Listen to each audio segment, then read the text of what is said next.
It's my pleasure today to welcome some of our very distinguished guests. We will be joined, I believe, by Dean Diane Heisen. Diane Heisen is the Dean of the College of Social Sciences and Interdisciplinary Studies. She is also our official liaison with Sac State, and she is really our champion, our supporter. She keeps us up to date on all the campus activities, and she is a wonderful person to work with. She should be accompanied by her associate dean, Maria Endriga, and I expect them to join us as soon as they are able. There's lots going on campus today, so as you can imagine, and of course yesterday they had the strike, so everyone's really pretty busy. It's my very extreme pleasure to introduce Reverend Dr. Jason Thompson. Pastor Thompson is the pastor of the St. Andrew's AMA Church, which is the oldest African-American church west of the Mississippi. They are celebrating 173 years. And so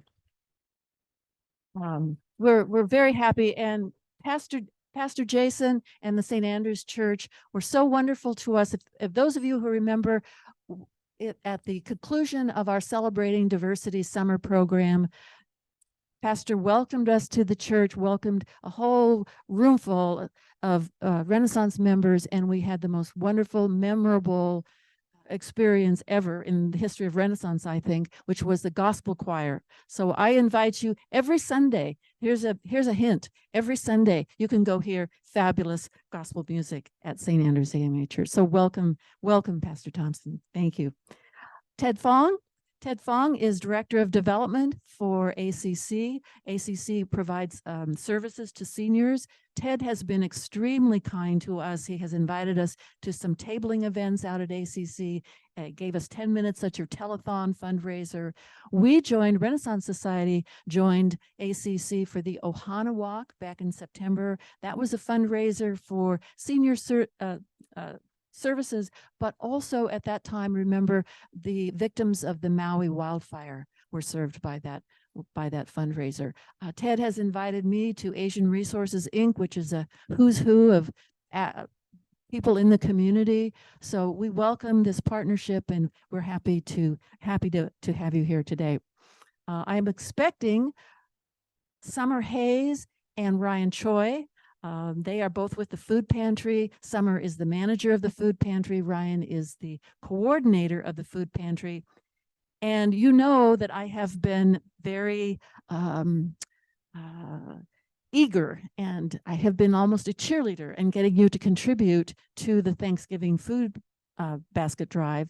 And I just learned yesterday that we won the Golden Plate Award. So we raised, their goal was $8,000 to raise for that drive.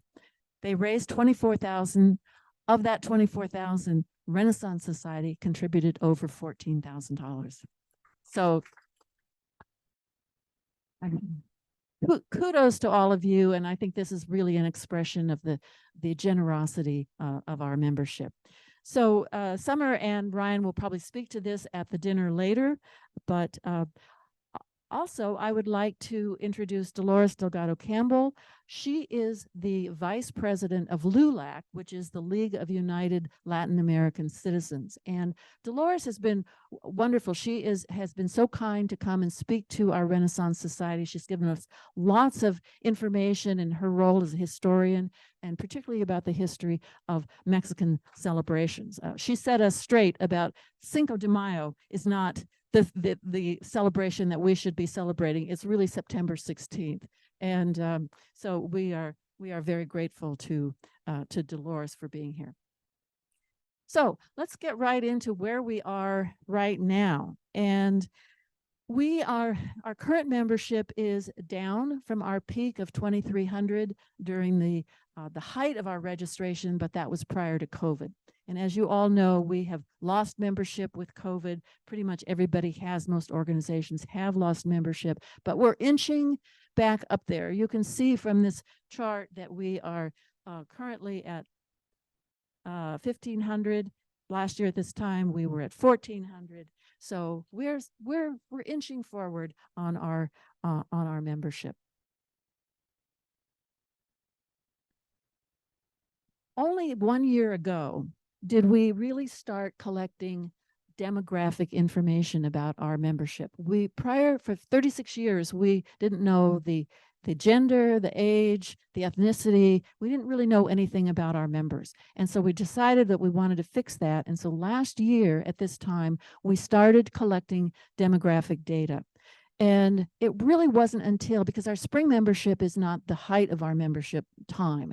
And so it really wasn't until the portal, the registration portal opened June 1st and all of the new and renewing members came in that we got a good glimpse of what our membership looks like. And the data show that we are about 70% female, about 30% male. So we are actively recruiting more men, right? We're going to get these guys in here, right? We're going to do it. And we also want to reach out to the LGBT community to increase that demographic as well.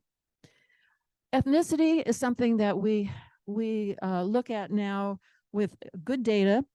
It's not good data, it's sort of bad data because it shows that we are 80% Caucasian. We are about almost 8% decline to state. So that means that we're probably inching close to about 90% Caucasian. That's not where we want to be.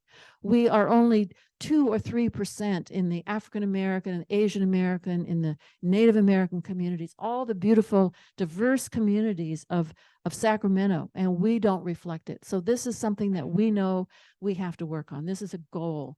And Pastor and Velma Parker, Velma, would you stand, please? Velma is a Renaissance member, and she's going to be helping us recruit more members from the St. Andrews group. Welcome, Velma. Thank you so much.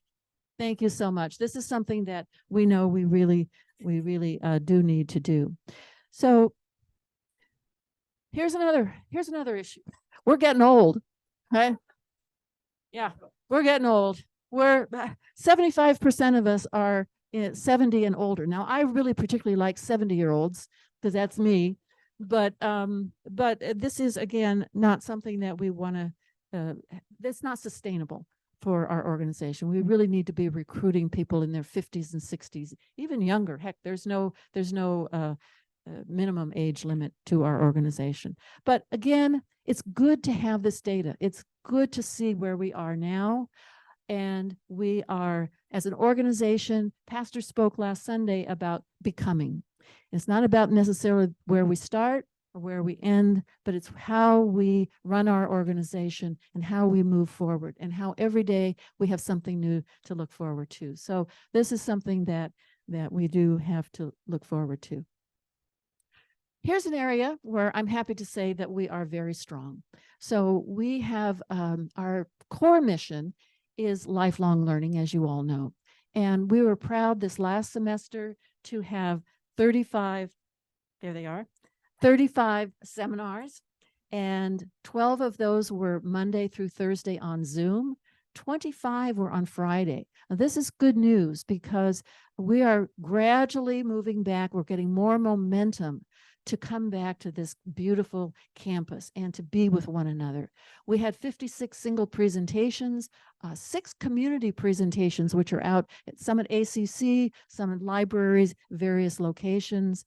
Our Monday Big History is particularly successful. Our Tuesday speaker series is so interesting. We have speakers from on every imaginable subject. The Wednesday Science series, also very, very popular. And then our Friday on-campus speaker series. So we have lots going on, lots to offer members from throughout the community. We have 22 shared interest groups. These are interest groups that get together either on campus or off campus, and they can talk about conversational French or read The Economist or have a book group, whatever people can imagine, cook, digital photography, whatever topic it is that they want to talk about, they can form a shared interest group. And one of our flagship committee, in addition to the program committee, is our forum committee. We had 12 forums, and you'll see the photo here is our very first forum speaker for this fall semester was Attorney General Rob Bonta. So he came. He was extremely interesting. He talked a lot about his own background and his parents. So it was very inspiring. We have our music. Our music classes are exceptionally popular. So I have the picture of David Abelson's. David, where are you? The Beatles, thank you. His Beatles class. I just came from Bob Lang's rock and roll class. We have a successful classical music seminar, and you all know Mike Agron, who does a wonderful job with his music class too. So those are just some of the very popular items, but we have our seminars, our presentations do run the gamut for any kind of intellectual inquiry and lots of fun. And here's another area where we have really been strong this past semester. This summer, we had, as I mentioned, we had this fabulous gospel choir performance at the end of our summer series, which was celebrating diversity. We have come back into the open house. So at the beginning of each semester, we do a very popular orientation and open house.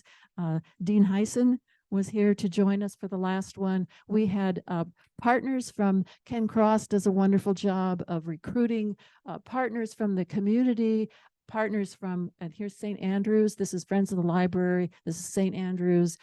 We had ACC was present at that. And we have on-campus partners such as the gerontology department, physical therapy department, and so forth. So it's really wonderful to work with across a broad spectrum of agencies, groups, and civic organizations. So we also, for the first time, had an all-donor recognition event.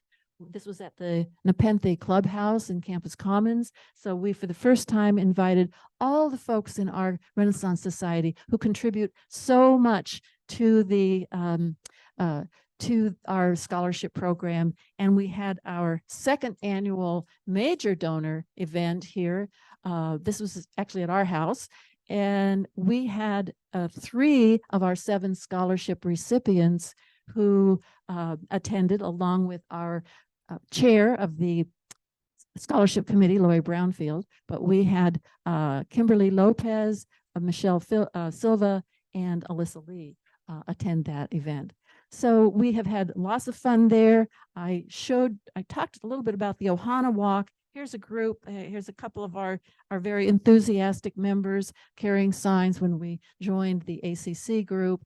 I don't remember how many participants there were, thousands, I think of 1,100 participants. Thanks, Ted. Yeah, it was a wonderful, beautiful morning, and there was lots of enthusiasm on the part of the Renaissance members for that event. Debbie Martinez, our vice president, gave us a wonderful talk at our September picnic. We have 2 each year. We have a picnic in May, generally speaking, and in September. And this last one was devoted to September 16th, because Dolores Delgado Campbell informed us that this is the real celebration. So we honored that, and we had a wonderful time. All of this takes work, right? We are a 99% volunteer organization. Amber Korb is our wonderful office manager. We have 2 staff people, Lorraine Sarnay, Sandy Ward, but they are limited by our budget, number one, and also by UEI rules to 19 and a half hours a week. So all of what you're seeing here, most of what you're seeing here is done by volunteers. And I just wanted to highlight and thank a few new people who have stepped up this fall semester to help us out. One is Rick Atkinson, who is a retired neurologist. Yes. Rick, Rick's profession was scanning people's brains. Yeah.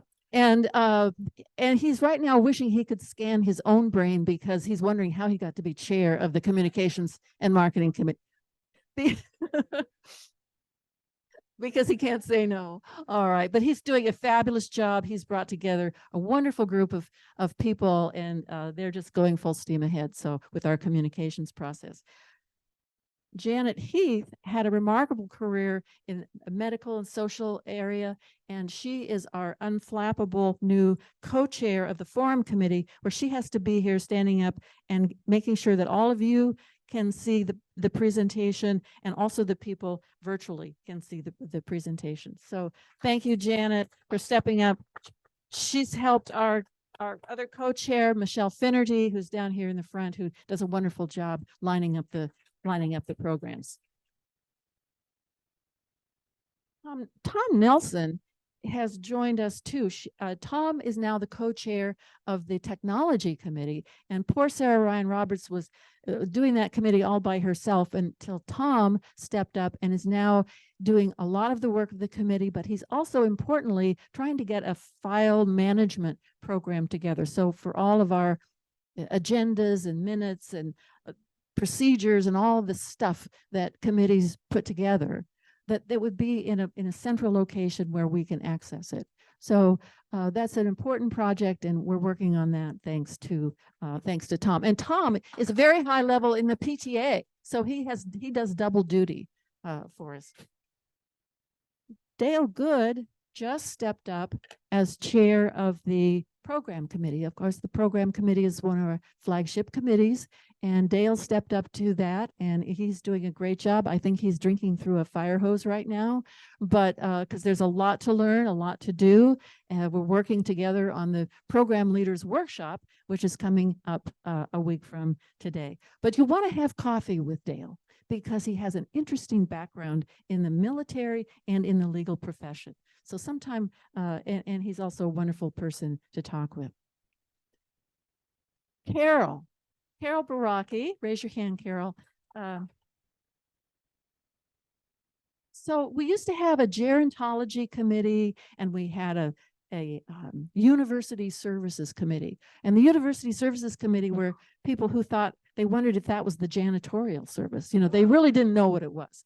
So we decided, no, what we really need is a committee that oversees the volunteer services that we try to provide to the university, because we care about giving back. And so we mentor gerontology students, we give to the food pantry, we usher theater and dance performances, we work with the physical therapy department once a year to offer up our aging bodies for the doctoral candidates to examine.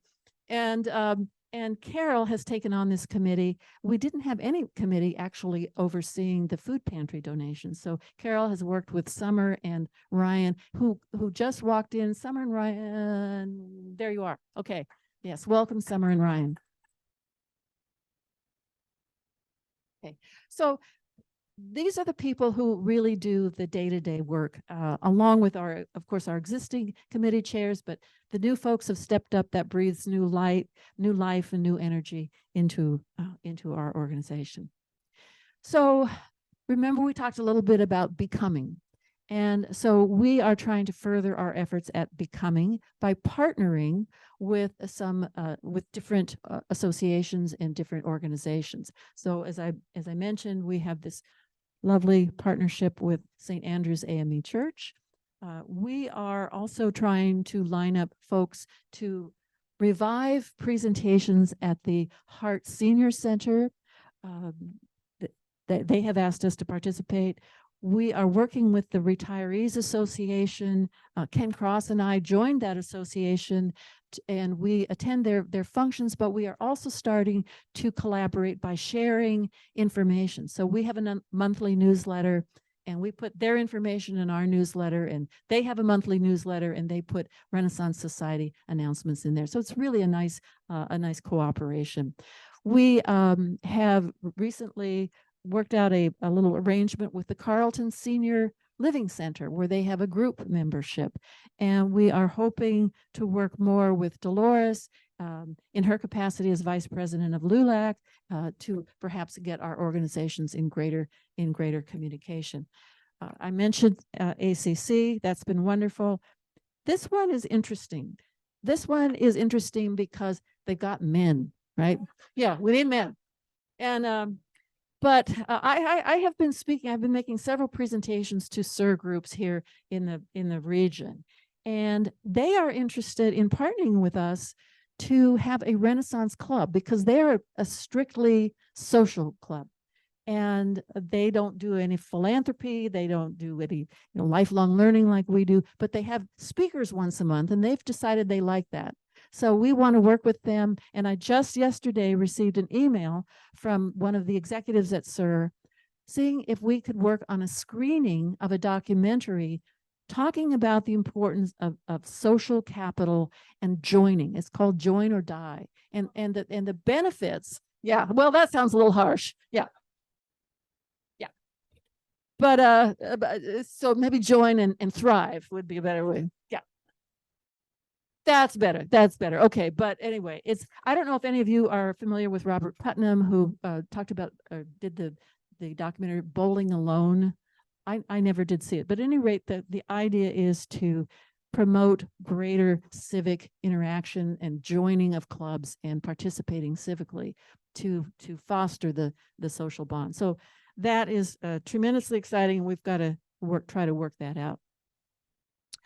Looking forward, I wish you all happy holidays. It's all coming up, and we have so many exciting things to look forward to just coming right up in January. We've got our catalog will be posted January 8th. Our program enrollment, when you can sign up for all those wonderful classes, starts on January 16th. On January 26th, I showed you slides from our past open house. We'll have another open house coming up January 26th and an orientation. So classes start on February 5th, and off we go again for the spring semester. So we're really looking forward to that. But right now, we'll end that.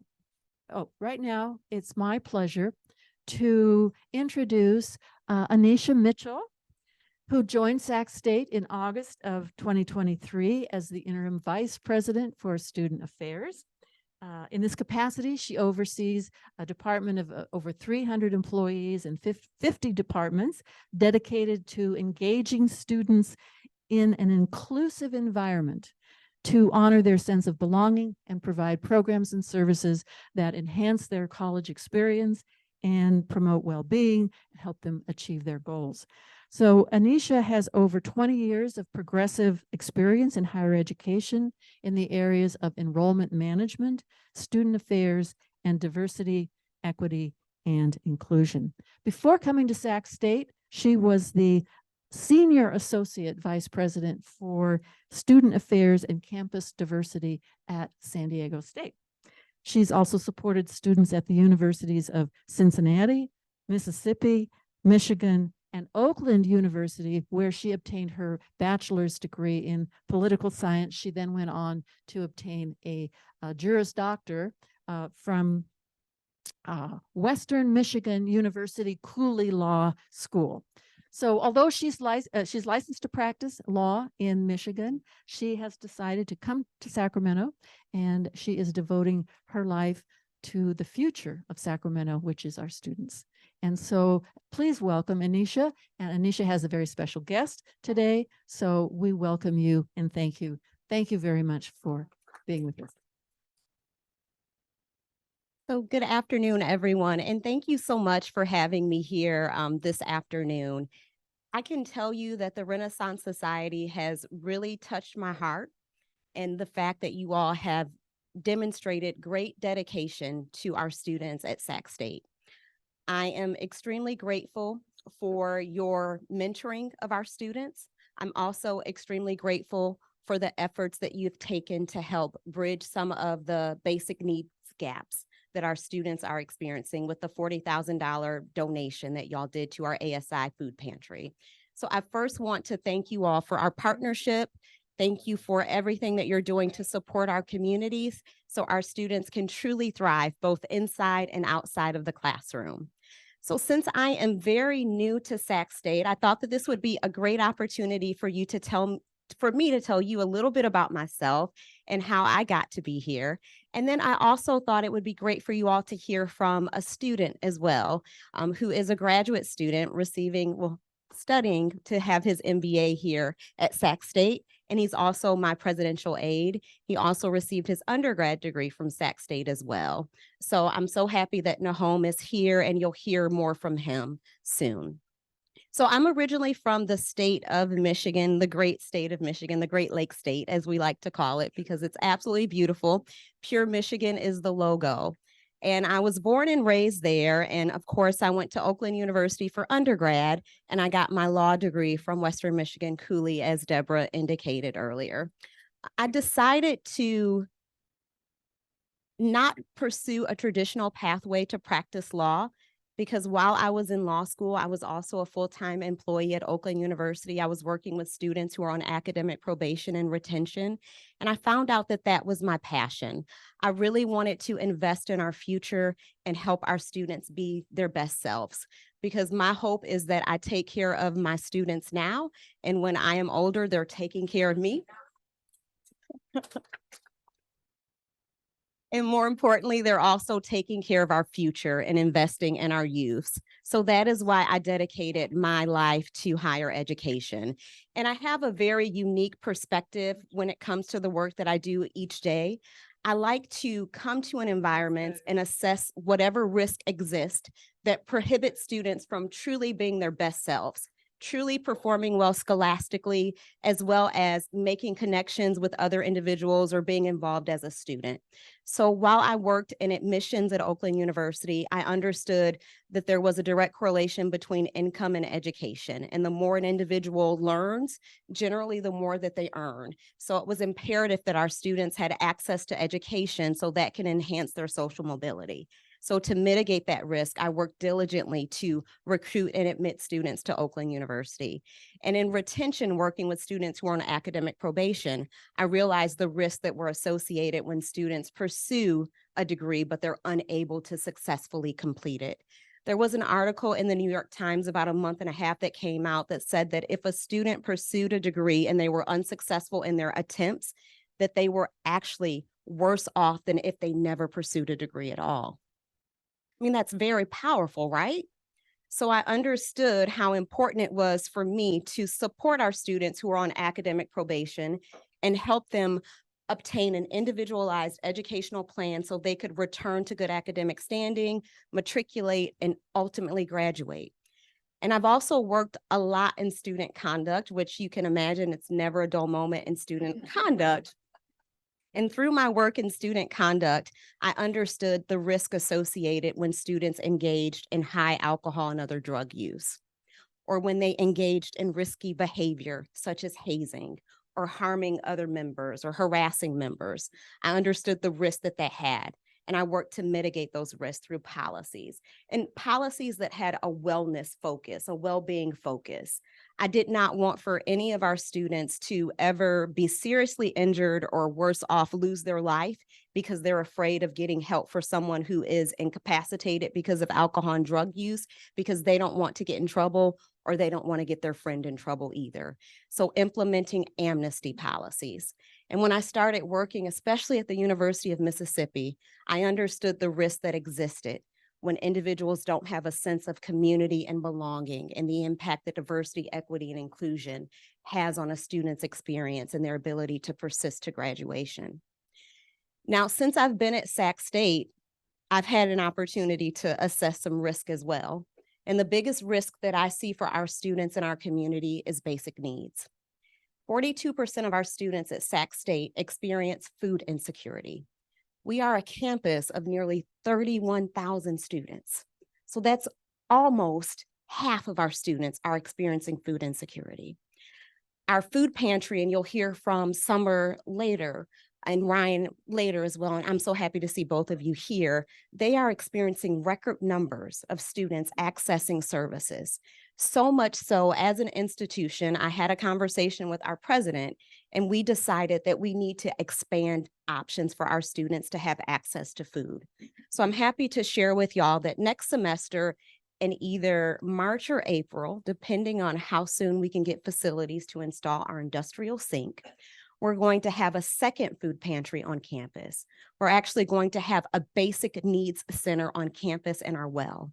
And this basic needs center will support students who are experiencing food insecurities with the food pantry. In our cove, they'll be able to learn how to cook healthy foods, because I'm all about providing healthy food options to our students. So we'll have cooking demonstrations in our cove. There's a stove there, there's a fridge. We'll teach them how to cook healthy foods for themselves. They'll also have a closet where they can get professional clothes for interviews. I'm so excited about this. I just can't wait for it to happen. And lastly, we'll have resources to support our students who are experiencing housing insecurity.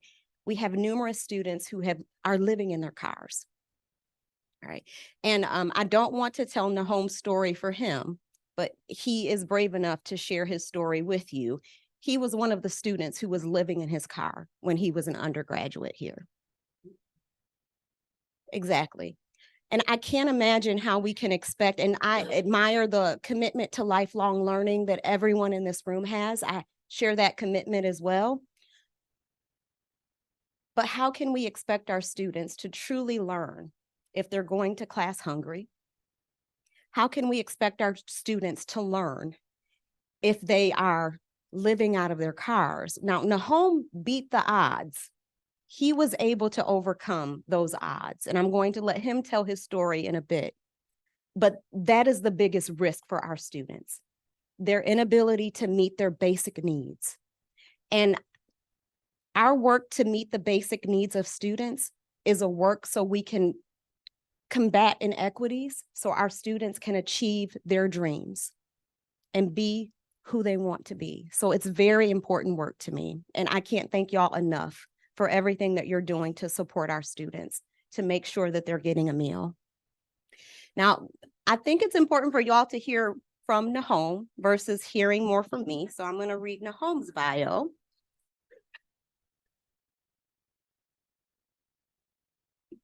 So Nahom Samir is a recent alumnus of Sac State, in the spring of 2022, earning a bachelor's degree in business marketing. After serving as a marketing and communications intern for 4 years, he joined Sac State full-time as a project assistant to the vice president for student affairs. Nahom is one of the creators of the Mic'd Up Students podcast on campus, a podcast aimed at creating a new modality of outreach and entertainment for our students. He's currently an MBA candidate with a concentration in entrepreneurship and global business. Outside of his many university ties, he's also a DJ, and he hosts several events in and around the Sac State community. So I'm going to invite Nahom to share his story with you all. He's a first-generation student. His parents were immigrant, and he is what an overcomer looks like. This is what success looks like. I'm incredibly proud of him. So Nahom, come on up.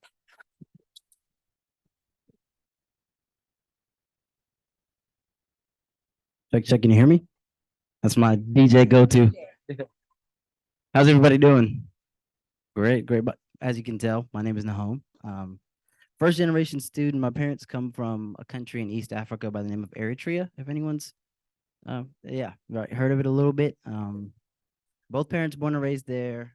My grandpa was in the military there. My father escaped the war to go to Saudi Arabia to be able to send money back to my parents, my grandparents, I should say. My dad is in the middle of 11. My mom is the oldest of 9. So she's been a daycare provider her entire life pretty much and has enjoyed it.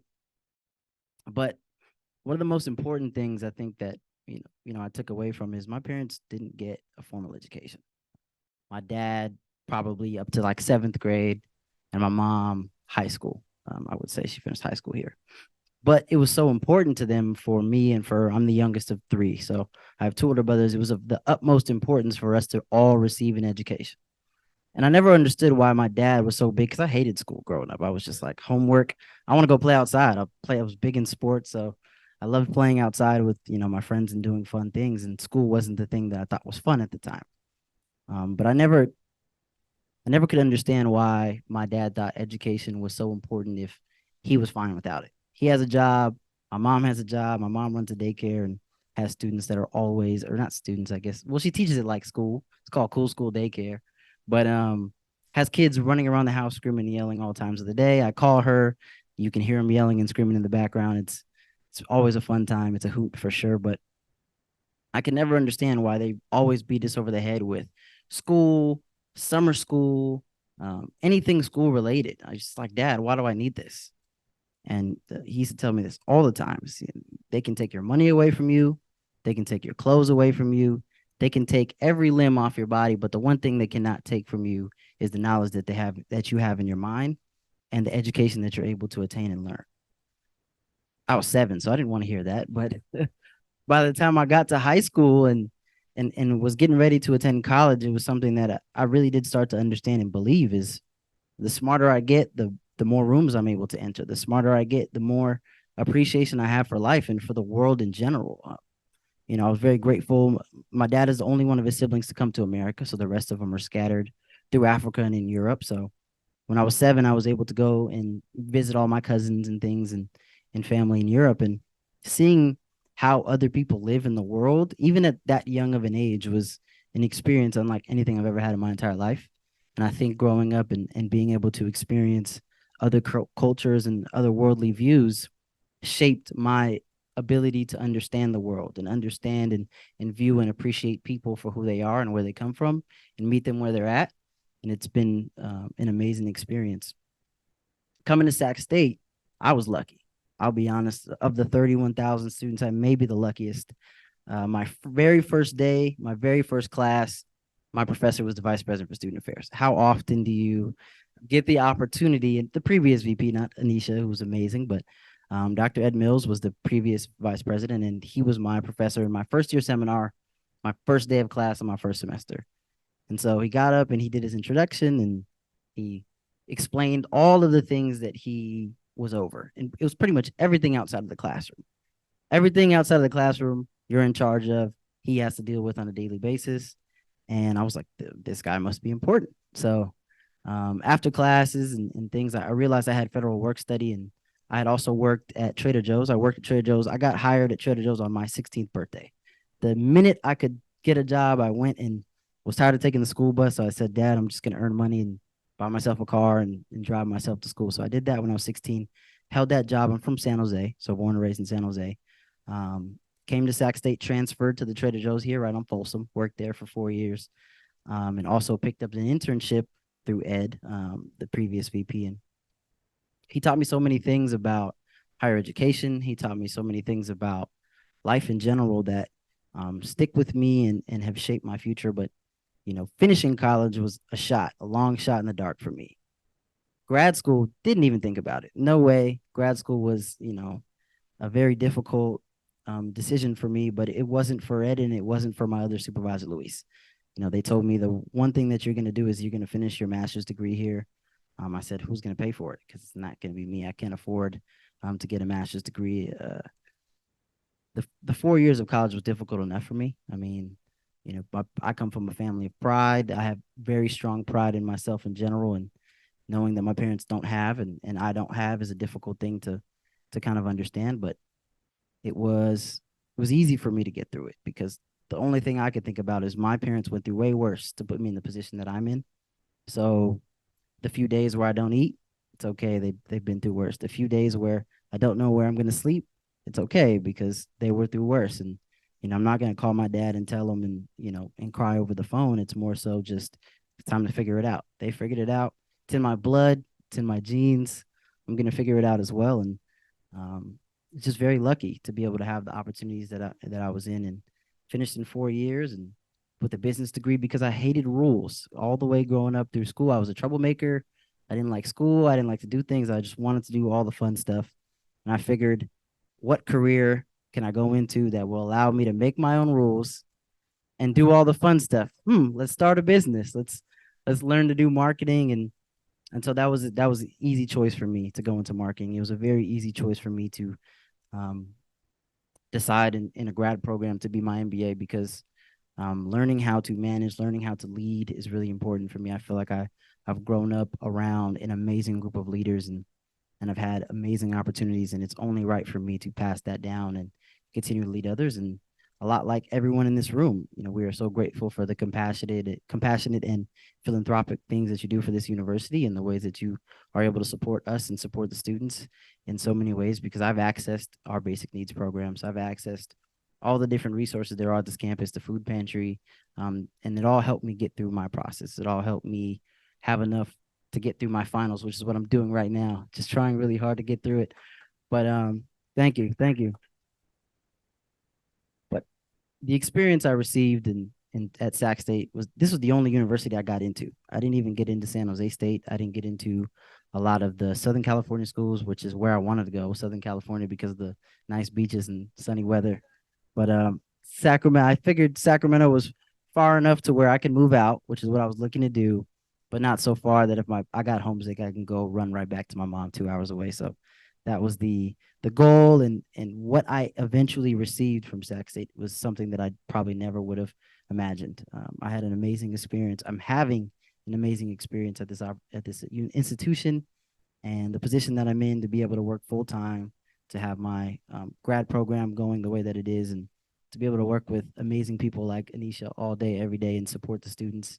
I'm able to manage a scholarship fund that goes to students who are in positions like I was in school, and being able to read some of the stories and understand the positions that a lot of these students are in, it gives me so much gratitude to be able to provide them with that safety net that's allowed them to get through the rest of the semester, or get through the rest of the month, or get through the rest of their time at this university. And for that, I'm very grateful, and I'm very thankful for you all for listening to me ramble for, I don't know, 10 minutes or so. But all it is, I say all this to say thank you. I say all this to say that everything that you all do is making an extreme impact on this university and on every single student that touches this campus. And for that, I say a big thank you. Yeah.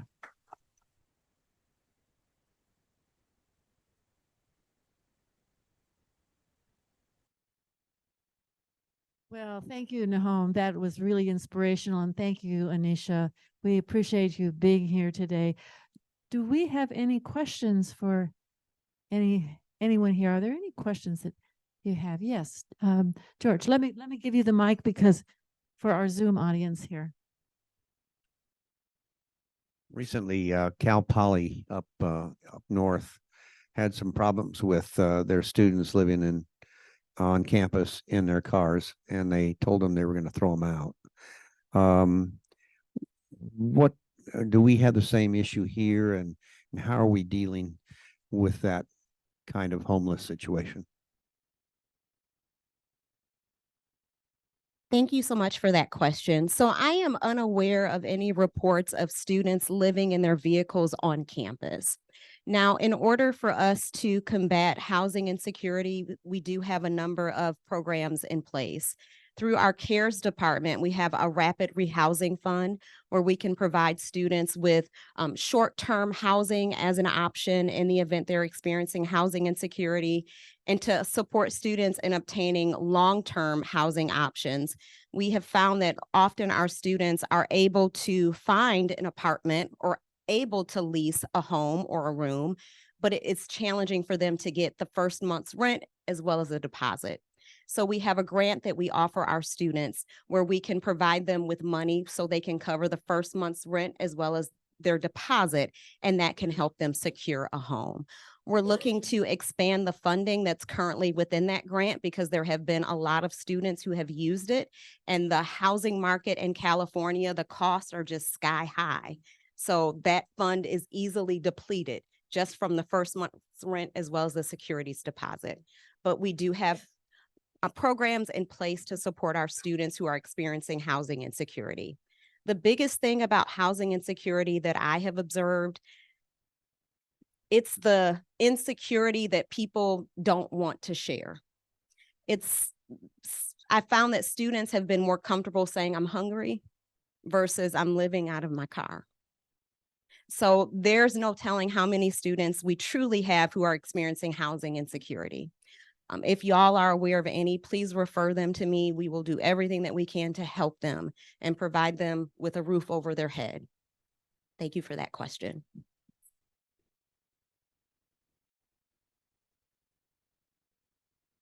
Okay, so I'm wondering, I'm part of AARP also. I'm sure a lot of other people in this room are. And before the pandemic, we met at the Alumni Center. And what was presented to us was if we wanted to house a student, especially seniors who are either widowed, empty nest. Their children are already gone, and they also may want to have someone help them around the house. And I'm wondering, is Sac State going to revise that or revitalize that? Because once the pandemic stopped, it just stopped. It completely stopped. And one of the things I brought up was you're going to need to do something legally. So if the student falls down the stairs or something happens, who's responsible? Thank you for that question. So let me look into that one. I'm 3.5 months into Sac State. I think that that's an excellent program.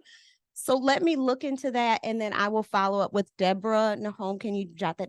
And I will certainly get back to you. But I love the concept of that program. And of course, the attorney in me really appreciates the fact that you're already assessing risk and mitigating them. So thank you for that. Thank you.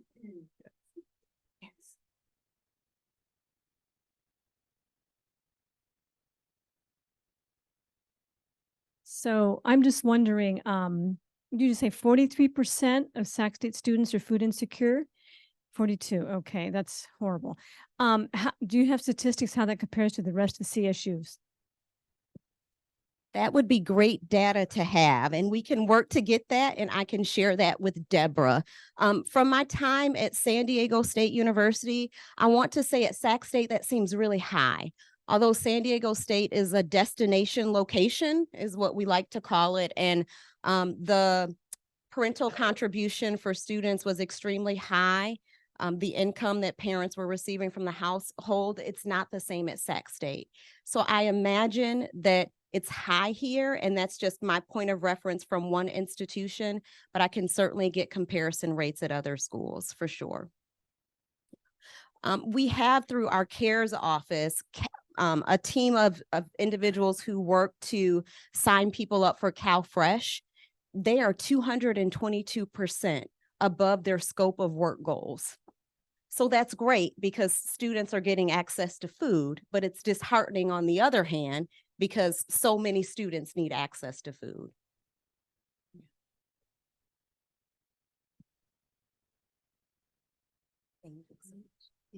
Thank you. Do we have any questions in the chat? Jennifer, no questions in the chat.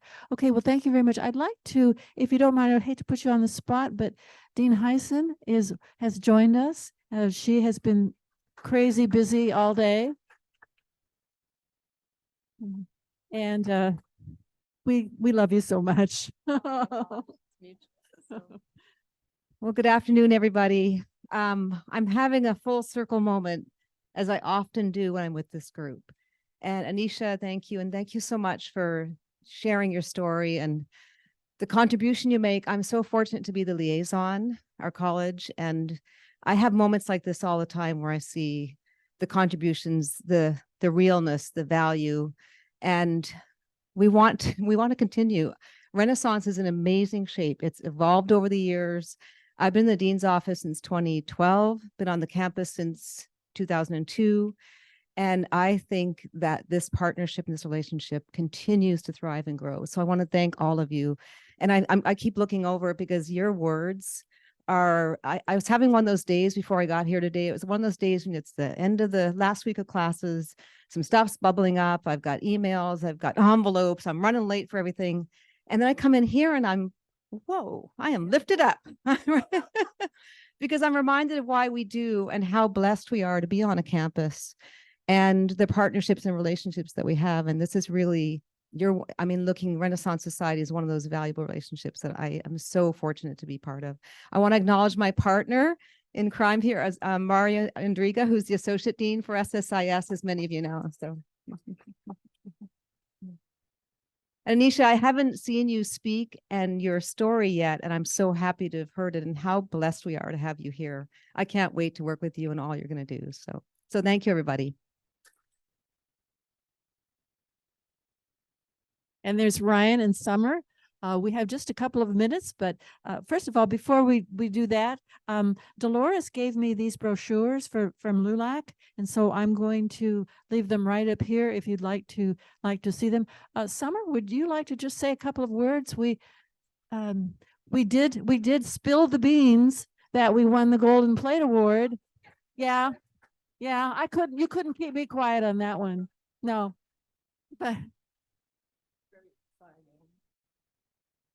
Thank you guys. I'm Summer Hayes, Food Pantry Manager, and I love that you guys all spilled the beans. That's good.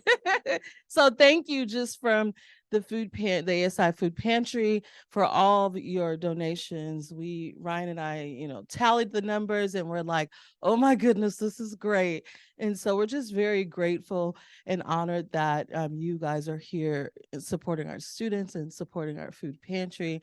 And very grateful. So I'll hand it over to Ryan. Thank you, thank you. Also, we only told 2 people in this room of that news. So we're gonna come after you all in a second. The only thing I really want to share is not about necessarily the money, or actually even the students who we serve right now. I want to show you a different perspective for a sec. So think with me. When we started this semester, I did not have any Renaissance Society members volunteering regularly at the food pantry. I had heard from my predecessor, hey, this is something that we do. This is tradition we want to uphold. But there's a gap of time between the time when they left Sac State to pursue their dreams and when I started here at Sac State back in August 2022.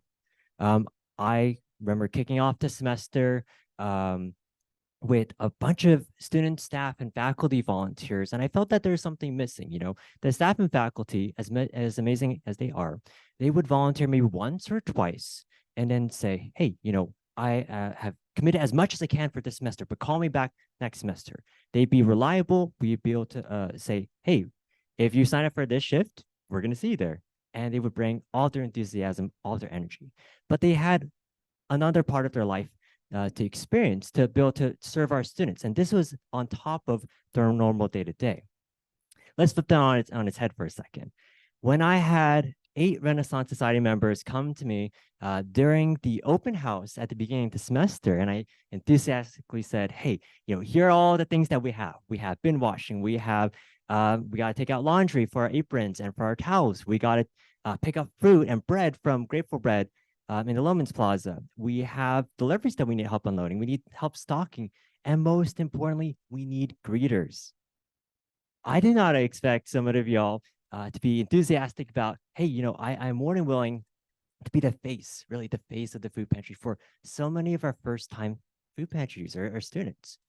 But that was incredible because over the past 16 weeks, I've gotten the opportunity, really just a blessing, to impart the little knowledge I have in life, being a 24-year-old, with our Renaissance Study member volunteers, who in turn have blessed me and my students. And I'm talking my student staff and my other student volunteers. I got to see, really just in the past couple months, Rob Taylor, Bruce Gunn, Will and Diana, and so many folks like Pat Paul really just come together and say, hey, I learned about this new technique on how to cut open boxes, or I know this recipe for persimmon cookies that I want to share with you all because I've grown persimmons in my backyard longer than you have been alive. So really those humbling moments when you just realize, wow, like I am blessed to be in this room with folks who not only care about this community, this beautiful institution, but folks who also have the lived experience to say, hey, I have walked this path and I have walked it patiently and with calmness and with grace. Let me show you a little bit about that. Because when we do our work, oftentimes our students might look at us and they'll say, okay, if I can get Ryan and Summer to sit down for just a moment to share an idea, that will be a good day.